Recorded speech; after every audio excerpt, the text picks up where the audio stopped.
Ja sabeu que aquests dies parlem molt, no?, del tancament de bars, de restaurants, de grans comerços.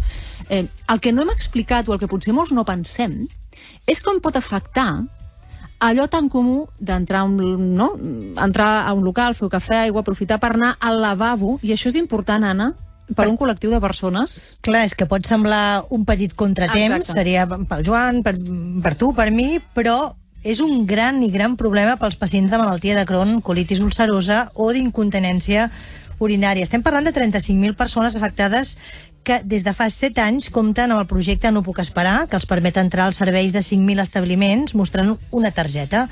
Ara només un 25% d'aquests establiments ofereixen el seu lavabo. Així doncs, sortir al carrer pels qui pateixen brots es pot convertir actualment en un autèntic malson. Situacions d'aquestes en les que sovint no hi pensem, realitats que semblen, no sé, no?, que ens queden en un segon pla.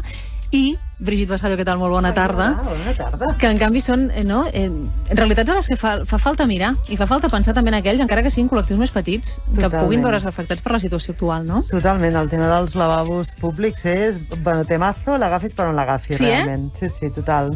Àlex Amo, president de l'Associació de Malalts de Crohn i de Colitis Ulcerosa de Catalunya. Què tal? Molt bona tarda. Hola, Carla, bona tarda. Ara sí que se'ns havia tallat la línia. Coses del directe. Com us està afectant aquest tancament de bars i restaurants? Doncs mira, el pacient de Crohn o el pacient de colitis ulcerosa té... El dia a dia pot ser molt variable. Sí? Llavors, nosaltres, la nostra malaltia, el seu transcurs, bàsicament s'estructura en brots. És a dir, són períodes que estem més malalts i períodes de calma. Llavors, aquests 35.000 pacients aproximadament que hi ha a tota Catalunya, evidentment, no estem tots malalts alhora, però quan tenim brots sí que podem patir episodis de diarrea que pot ser molt dificultós fer la nostra vida normal. I que per tant necessito anar ràpidament a un lavabo.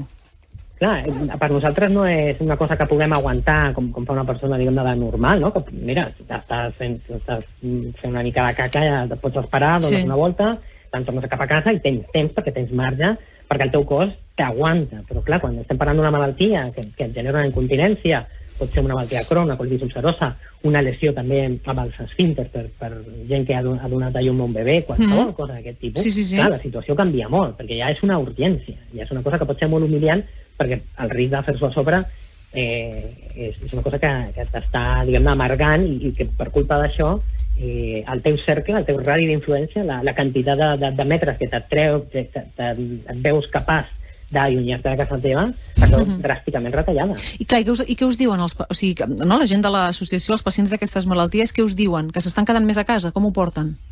N'hi ha de tot, evidentment. Hi ha gent que s'intenta muntar les seves estructures. Tots, en general, quan ens movem als nostres barris, ja tenim les nostres estructures addicionals. És a dir, tots som, com acostumem a dir, tots som amics de la persona que treballa a la fleca, a la sabateria, etcètera, ja ens coneixen una mica i ja està. Però clar, és que en general tots aquests establiments que normalment et donarien un suport addicional, ara mateix molts estan tancats i en alguns casos potser estan oberts, però tenen una posició diguem-ne ragelosa, o tenen por al virus del coronavirus 2, i per tant, on abans sí que et deixaven passar al lavabo, ara doncs ja comprensiblement hi ha excuses o hi ha un argument de mira, que tenim tancat, o el jefe ens ha dit que ho hem de tancar, etcètera. I per una banda és comprensible, però per una altra genera una situació que, a veure, tothom s'ha fet algun dia per una gastritis o pel que sigui, i s'ha estat fent sofà a sobre i sap el que és,